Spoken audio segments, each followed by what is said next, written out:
I can do anything. I can reach any goal today. I can do what I want. I can be what I want to be. Hi guys, Katie Azevedo from SchoolHabits.com. This video is about a note-taking method that works really well if you're easily distracted or if you have ADHD. Now, note-taking is a skill. The more you do it, the better you get, right? Like any skill. Even the strongest, most focused students get confused about note-taking. I mean, there's so much to think about. Like, how do I know it's important? How do I know what to write down? How do I write and listen at the same time, right? I can't write as fast as my teacher is talking. Should I take notes differently for different subjects? Do I even need to take notes, right? And then, if you're anything like me, the minute I lose the teacher, I just totally check out. Like, what's the point of trying to catch up now, right? You feel me?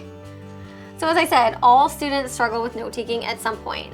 But then throw ADHD or just general distractibility into the mix, and taking notes during class can seem like totally impossible. So whether you have ADHD or you just have a hard time staying focused in class for whatever reason, we all have our reasons, today's video should help you.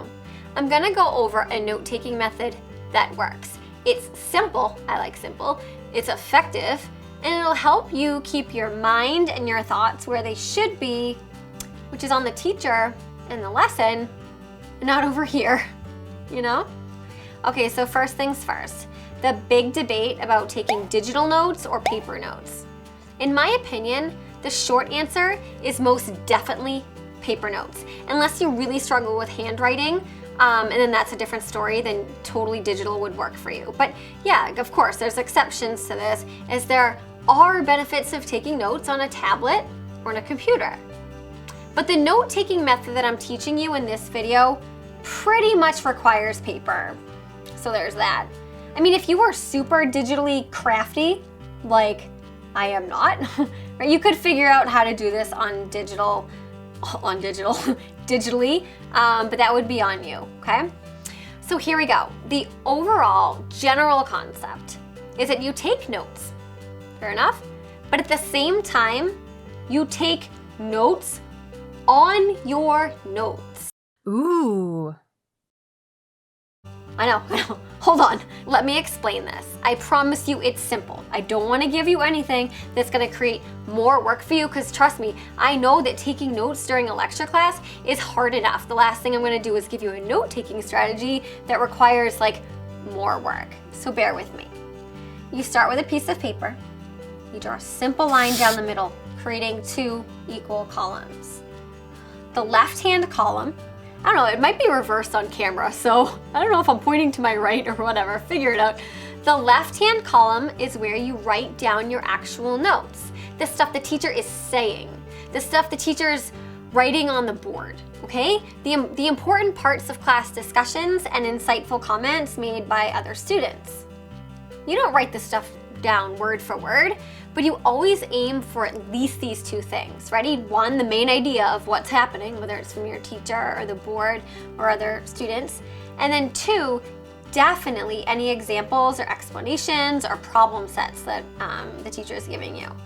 Try to get as many details as possible, but sometimes those are just easy to miss. So you can always go back and fill those in later. Shoot for the main idea, shoot for the details. If the details sort of just like go right over you, not the end of the world, okay? That's on the left-hand column. Now on the right-hand column, this is different.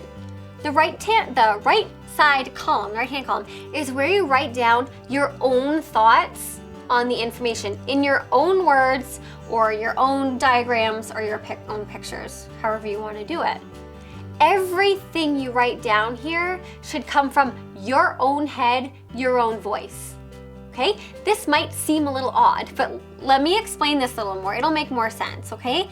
And then I'm going to explain why this works so well for students who have trouble staying focused on the right stuff. So as your teacher's talking, you're doing your best to write down everything you think is important, right? That's going in the left-hand column.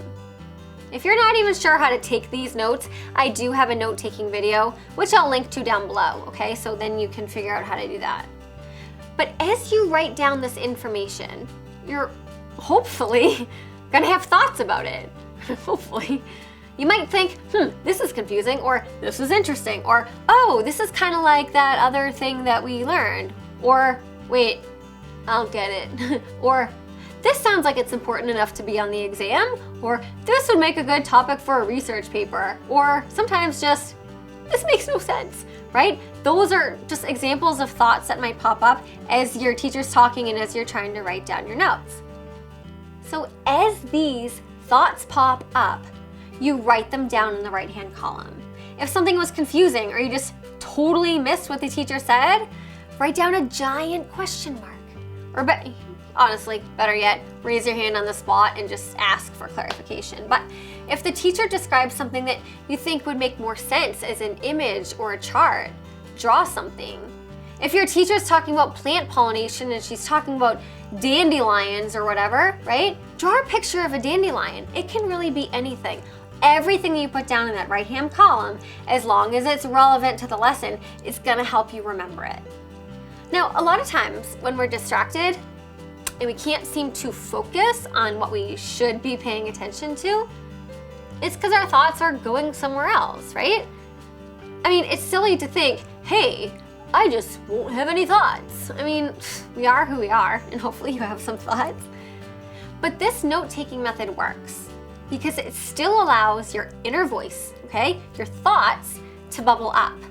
But then you channel them to become something relevant that can be written down in the right-hand column. If you're a doodler, don't expect yourself to stop, but at least doodle something in this column that's related to what your notes are about. And then this will help you visualize the information that you're writing down in the left-hand column. So at this point, you might be thinking, yeah, right, like how do I have time to write my actual notes and have time to write my thoughts? Oh, you will. Trust me. I know sometimes that it feels like teachers never take a breath. Blah, blah, blah. But there will definitely be lulls in the discussion or moments when other kids are talking and they're not saying anything that's that earth-shattering, right? That you can use to quickly jot down your thoughts, your questions, your images, or whatever. There will always be pockets of time for you to do this. Now listen, I also know that there will be times that no matter what, you just can't focus on what's happening in front of you. There will be times that you see the teacher's mouth moving, but you're thinking of your next meal. That's where my thoughts always go, right? Or how you're gonna respond to that weird text message that your friend just sent you, whatever. These moments are gonna happen. If they do, move on, don't beat yourself up over it, just they happen, all right?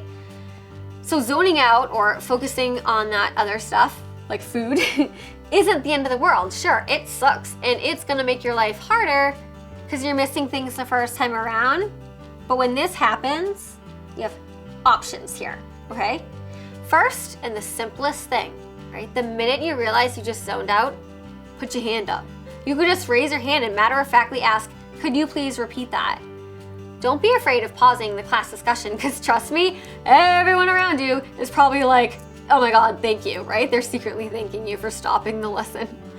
Second, you could just leave a blank space or a blank page in your notes where you know you missed the information, and then do your best to sort of pick up where the teacher is. Like once you notice you zoned out, you're like, oh crap, I just missed like 45 seconds of talking. Leave a blank space, try to check back in, zone back in, and pick up where your teacher is, okay? You could just ask your teacher after class. Definitely don't wait a day. Do this right away, okay? To fill in your blanks. And be honest too here, right? Honesty is always the best. There is nothing wrong with saying after school or after class, I need some help filling in this information here, and you point to your notes, because I got lost when you were explaining it during class. You don't have to go into detail to be like, I was thinking about X, Y, and Z instead of you. You could just say, I got lost when you were explaining it. I will have a link in the description box below to where you can find a completed mocked up template for this note-taking method, so you can actually see like examples of what to put in the right-hand column. You don't need me to give you a blank template because all that's involved, honestly, is like drawing a line down the middle of the paper, and you don't need a template for that, okay? Pretty sure you can swing it. So, like any study skill, this one will not work. It won't work at all. What the? If you don't try it, right? You can listen to this video and think, oh yeah, that might work, but then you actually never really try it. Or you could just put in like a half-baked effort during one of your classes where you sort of try it out, like you draw your line and then stop there. That's not gonna work.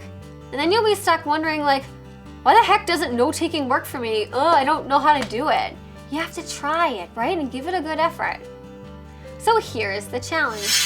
For 2 weeks straight, I want you to take notes like this. No exceptions.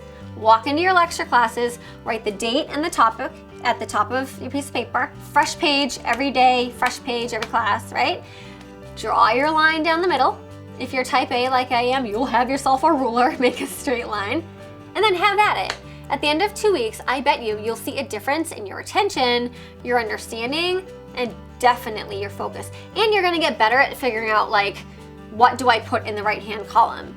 So that's it. Give this a whack and then let me know your comments or your questions below. As always, please like it if you liked it and subscribe to my channel because doing so really helps me build up my channel and let me know that I'm reaching you all. And thank you so much for watching. Bye!